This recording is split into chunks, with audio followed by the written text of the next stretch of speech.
Welcome back to another week at the Indigo Church. I hope you had a good week. I hope you're going to have another good week. And you know what it is. I read a couple chapters of the Bible this morning. I drew some inspiration and kind of reflected on what I read, and I came up with a little something to read here today. So this is what I wrote based on what I felt from what I read. I hope you enjoy it. So let's get right into it. People want to feel smart. People want to feel capable of solving their own problems. Independence intrigues us.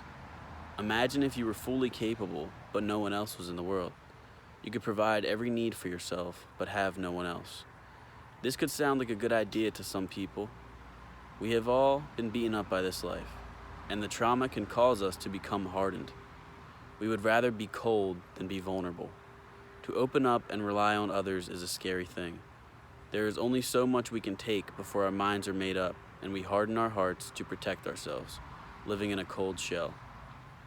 Faith is a difficult thing in a world so terrorizing. It takes a miracle of the heart to keep hope when the world is falling apart. To believe in more than meets the eye when others will call you a fool for doing so. Things will never be perfect in a dystopia, so to be grateful for what you have and focus on what you can control is critical. Devastation is bound to happen, but to harden is to lose faith. The enemy is not of the flesh, the enemy is spiritual. Your enemy wants you to lose your own faith, your own belief, and wants your new thought process to be cold. It wants you to accept a new truth that is a lie, to disregard what you once believed in and take it for something else. Love for us exists in Jesus, even if in no one else. When the whole world turns a cold shoulder, God will give you strength if you can continue to believe. We cannot let the struggles of life turn us cold and turn us to live a lie. So yeah, basically, that's what I prepared. That's what I wrote. I hope you enjoyed it. And yeah, devastating things are going to happen. You're going to feel like horrible sometimes. Life isn't always happy. Sometimes something's gonna happen. Maybe you lose a loved one, for example, and maybe it's your husband or your wife, or maybe it's your kid. Maybe you lost your mom or your dad, or maybe, I don't know, it could be really, maybe you didn't lose anyone. Maybe you lost a job that you really love. Like things are gonna happen that take you for a whirl.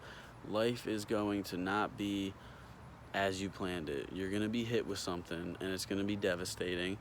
And how you react from that is really what defines your character, and God's testing that. Like, you can't lose your spirituality and become cold. Like, you have to try to always see the light at the end of the tunnel, no matter how dark the tunnel might become.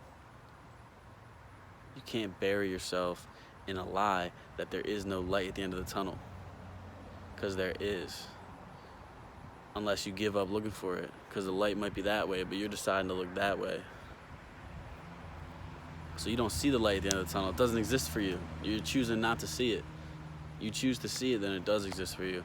And that's really all I'm saying, is to open your heart and to choose to see the light at the end of the tunnel, no matter how devastating things might get.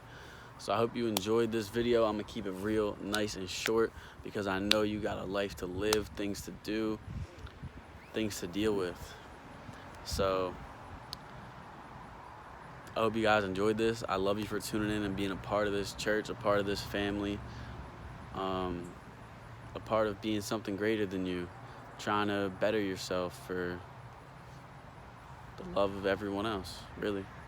So until next time, I'll catch you later.